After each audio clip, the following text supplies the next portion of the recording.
In this lesson, we'll learn a karakia whakakapi, a closing karakia for a meeting which is quick and easy.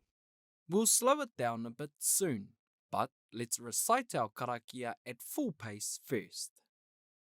Hei whakakapi ake, kia whakairihia rā ngā ke te kōrero ki te tāhuhu o te whare, kia turuturu whakamaua kia tīna, tīna, haumi e, hui e, tāiki e.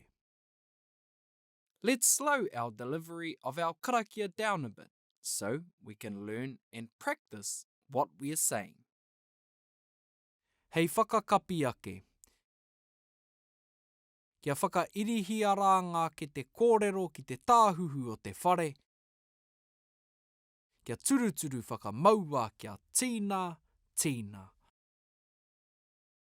haumi e, hui e, tāiki e. And now let's recite our karakia again at the speed it should be delivered. Hei whakakapi ake, kia whakairihia rā ngā ke te kōrero ki te tāhuhu o te whare, kia turuturu whakamaua kia tīna, tīna, haumi e, hui e, tāiki e.